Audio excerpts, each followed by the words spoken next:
It's Dr. Bruner here with Health Source. I know it's been a bit of a hiatus since we've done any Nuggets or TikToks. Sorry about that, but I have what I hope is a good one for you today. We did a survey recently and got some feedback on the Nuggets and the TikToks. Got some great feedback. One thing that several people mentioned was just wanting some more, just like concrete, practical advice, less of the conceptual, thinky stuff. And several people also said they would like help with work-related stress specifically. So what I'm going to do today is just describe to you my go-to set of coping strategies. This is basically the 5-step process I go through multiple times a day, many times a day.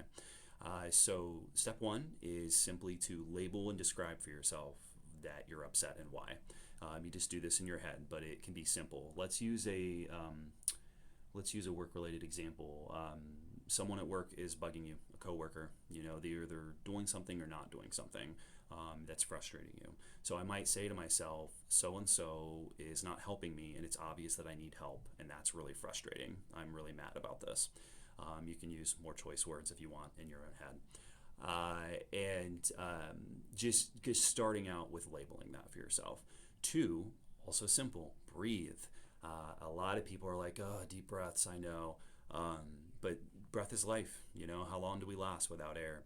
And when you're not at panic attack level, but you're very stressed, very high chance that you are not breathing well. Very high chance that there's a lot of tension here and that there's very little air going in or out. That's absolutely going to swing back around and increase your stress and tension level. 3, I do a quick body scan and I look for any muscle tension. So a lot of people will carry tension all over. For me, it's forehead, jaw. Other people might be neck, shoulders. And you just relax those muscles to reduce that tension, because that also creates a feedback loop. It swings back around and causes more distress. If you feel like you don't know how to do that, some people have a hard time figuring it out. It helps to start in the beginning by actually increasing the tension of the muscle.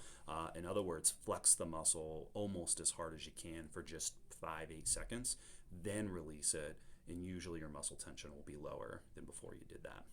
4 goes back to thinking and what we call self-talk. And this is where you're going to validate and normalize how you're feeling. Okay, so so-and-so isn't helping me, and I feel like it's obvious I need help, and they're just acting like this is fine. It's not fine, and I'm upset about that. It's okay that I'm upset about that. I'm going to let it be fine that I'm upset about this. That can, interestingly, help reduce the distress. And lastly, you're going to choose intentionally and describe to yourself what your next step is. So a lot of times when we're upset, distressed, we feel stuck. We feel like we're being forced to act in a way or not act in a way that we lack control. And that really ramps up the distress. So usually we have a lot more control than we think we do. And so just being able to say, I am going to let this go, not because I feel like I have to, but because I want to, for these reasons, you know, that are consistent with your values, with who you want to be, and making it clear to yourself that you're doing that intentionally because you choose to, can help a lot. So those are my go-to strategies. I do these many times a day, usually all of them at once. And it's almost like automatic for me now. I barely even think about it when I'm doing it. That's what you need to get to. You can use my strategies, you can use someone else's, I don't care. But what's important is that you practice them consistently enough to where they become second nature. That's when you're really going to actually get benefit out of them, much more than when you start doing them in the first place.